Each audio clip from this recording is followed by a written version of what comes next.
চোরাকারবারিদের নিরাপদ রুটে পরিণত হয়েছে সিলেট অঞ্চলের সীমান্ত। প্রায় প্রতিদিনই সিলেটের কোনো না কোনো সীমান্তে জব্দ হচ্ছে কোটি টাকার চোরাচালান।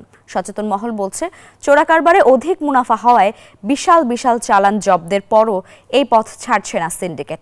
তবে সীমান্তরক্ষী বাহিনী বলছে, তৎপরতা বাড়ানোর ফলে চোরাচালান জব্দের পরিমাণ বেড়েছে।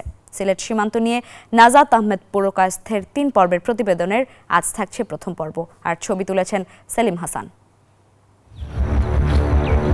সিলেট বিভাগের 4টি জেলার সাথে রয়েছে প্রতিবেশী দেশ ভারতের সীমান্ত। এসব সীমান্তে রয়েছে দুর্গম এলাকাও। এর সুযোগ নিয়ে এসব সীমান্ত দাপিয়ে বেড়াচ্ছে চোরাকারবারিরা।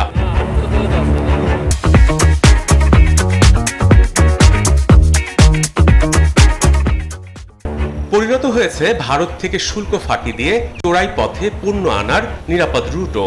এসব পণ্যের মধ্যে রয়েছে চিনি, পেঁয়াজ, রসুন, মশলা, শাড়ি, কাপড় থেকে শুরু করে সব ধরনের ফল। সীমান্তরক্ষী বাহিনী বিজিবির দাবি, গত 1 বছরে সিলেটের বিভিন্ন সীমান্তে প্রায় 250 কোটি টাকার চোরাই পণ্য জব্দ করে তারা।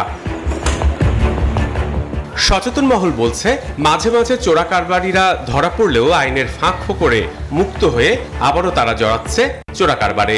ফলে ধরাছোঁয়ার বাইরেই থেকে যাচ্ছে মূল হোতারা। আইনের নিশ্চয় অনেক ফাঁক ফোকর আছে, যে ফাঁক ফোকর দিয়ে এরা এই যে 5-7 দিনের মধ্যে যে নিয়ে আসে। আবার এই ফাঁক ফোকর গুলাকে যত সময় বন্ধ করা না হবে ততক্ষণ পর্যন্ত এটা হবে না। আসল যারা ওদের পেছনে যারা আছে, খুবই শক্তিশালী যে ওদেরকে আমরা যদি গ্রেপ্তার করতে পারি এবং ওদেরকে আইনের আওতায় যদি নিয়ে আসতে পারি, আমার মনে হয় যে ওইটা নিশ্চিতভাবে এটা বন্ধ করা সম্ভব। অভিযোগ আছে, সীমান্তে বসবাস করা মানুষের দরিদ্রতার সুযোগ নিয়ে একটি চক্র এসব কাজ করাচ্ছে। তাই চোরাচালান বন্ধে সীমান্তে মানুষের বিকল্প কর্মসংস্থানের পাশাপাশি নিরাপত্তা জোরদারের পরামর্শ সচেতন মহলের। আমরা যদি এটা বন্ধ করতে চাই, তাহলে আমাদের কি করতে হবে?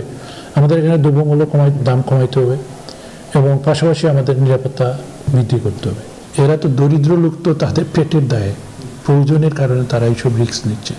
অতএব এইগুলা আপনারা যদি আগে আমরা বন্ধ করতে পারি, তাহলে তো এরাও যাবে না। এখানে যদি ভালো কর্মসংস্থান পায়, এখানে সস্তা যদি সে জিনিসপত্র পায়, তাহলে তো সেখানে রিস্ক নিতে যাবে না। এদিকে নানা তৎপরতার কথা জানিয়ে নিজেদের সীমাবদ্ধতার কথা জানিয়েছে বিজিবি। আমাদের পেট্রোলগুলো যখন ধরতে যায়, তখন দেখা যায় যে এই মালামালগুলো রেখে তারা বিভিন্ন পথে পালায় চলে যায়, পানিতে ঝাঁপ দেয় বা জঙ্গলে করে দেয়। আমরা অনেক সময় পার্সেল করে তাদেরকে ধরি, আর অনেক সময় দেখা যায় তারা এলাকার অ্যাডভান্টেজ নিয়ে তারা চলে যাচ্ছে। বিরাতে বিভিন্ন সময় যে আমরা অপারেশনগুলো করি, এই অপারেশনের কারণে দেখা যায় যে আমাদের পেট্রোলে জনবল থাকে 6 জন 8 জন, কিন্তু চোরাকারবারিরা সংঘবদ্ধ হয়ে দেখা যায় 50 থেকে 100 জন আমাদেরকে আক্রমণ করতে চায়। চোরাচালান বন্ধে বাংলাদেশের সাথে ভারতকেও এগিয়ে আসতে হবে, এমনটাই মত সংশ্লিষ্টদের। Desk report, news 24।